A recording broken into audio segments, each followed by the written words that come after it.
அஸ்ஸலாமு அலைக்கும் வரஹ்மத்துல்லாஹி தஆலா வபரகாத்துஹு. பிஸ்மில்லாஹிர் ரஹ்மானிர் ரஹீம். புகாரி என்னும் நூலிலிருந்து தொழுகை பற்றி இன்றைய தொகுப்பு.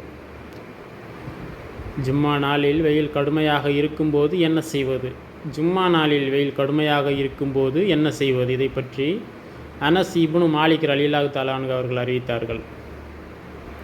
நபி ஸல்லல்லாஹு அலைஹி வஸல்லம் அவர்கள் குளிர் கடுமையாக இருக்கும்போது ஜும்மா தொழுகையை ஆரம்ப நேரத்தில் தொழுவார்கள். கோடை கடுமையாக இருக்கும்போது ஜும்மாவை தாமதமாக்குவார்கள். யூனுஸ் இப்னு புகைர் அறிவிக்கும் ஹதீஸில் ஜும்மா என்று கூறாமல் அதை தொழுகை என்று கூறுகிறார்கள்.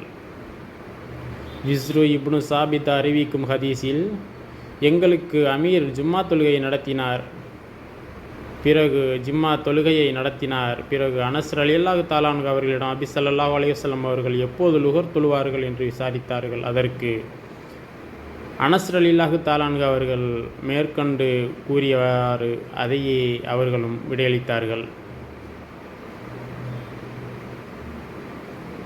ஜும்மாவுக்காக நடந்து வருவது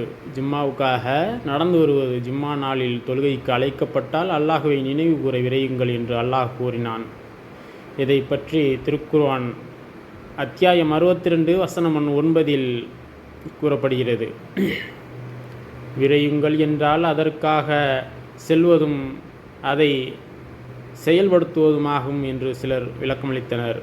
அந்த நேரத்தில் வியாபாரம் செய்வது விலக்கப்பட்டது என்று இப்னு அப்பாஸ் ரலியல்லாஹு தஆலா அன்ஹு அவர்கள் குறிப்பிட்டுள்ளார்கள்.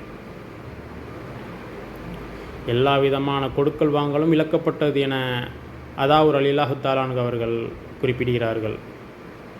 ஒருவர் பயணியாக இருக்கும்போது ஜும்மா நாளில் பாங்கு கூறினால் ஜும்மாவுக்கு செல்வது அவரின் மீது கடமையாகும் என்று ஷிக்ரி ரலியல்லாஹு தஆலா அன்ஹு அவர்கள் குறிப்பிடுகிறார்கள். மேலும் அபாயா இப்னு ரிஃபா அவர்கள் அறிவித்தார்கள், நான் ஜும்மாவுக்கு புறப்பட்டு கொண்டிருக்கும்போது அபு அபஸ் ரலியல்லாஹு தஆலா அன்ஹு அவர்கள் என்னை சந்தித்தார்கள். அப்போது இறை வழியில் எவருடைய பாதங்களில் புழுதி படுகிறதோ அவரை நரகை விட்டும் இறைவன் விலக்குகின்றான் என்று நபி ஸல்லல்லாஹு அலைஹி வஸல்லம் அவர்கள் கூற செவியுற்றுள்ளேன் என்று கூறினார்கள். மேலும் இறைத்தூதர் ஸல்லல்லாஹு அலைஹி வஸல்லம் அவர்கள் கூறினார்கள், தொழுகைக்கு இகாமத் சொல்லப்பட்டால் ஓடி வராதீர்கள், நடந்தே வாருங்கள், நிதானத்தை கடைபிடியுங்கள், கிடைத்ததை தொழுங்கள், தவறியதை பூர்த்தி செய்யுங்கள் என்று இறைத்தூதர் ஸல்லல்லாஹு அலைஹி வஸல்லம் அவர்கள் கூறியதை அபூ ஹுரைரா ரலியல்லாஹு தஆலா அன்ஹு அவர்கள் அறிவித்தார்கள். மேலும் இறைத்தூதர் ஸல்லல்லாஹு அலைஹி வஸல்லம் அவர்கள் கூறினார்கள்,